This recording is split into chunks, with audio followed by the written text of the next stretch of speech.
Hello বন্ধুরা, আর কালকের আমি 8-9 রকমের রক্ত পরীক্ষা করিয়েছি। আজকের আলট্রাসনোগ্রাফি করাতে যাব। এই আলট্রাসনোগ্রাফি করালে পরে তবে বোঝা যাবে যে আমার কি হয়েছে। তা নাহলে এখনও অবধি 7-8 দিন হয়ে গেল পেট ব্যথা কমেনি, কমছেও না। তো জানি না কী হবে আমার।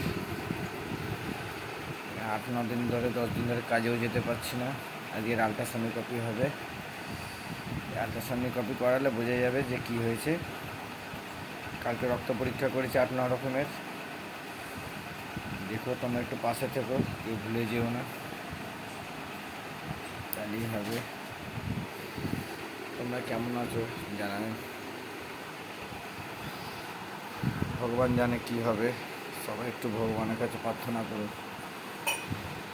কেরম থাকি না থাকি।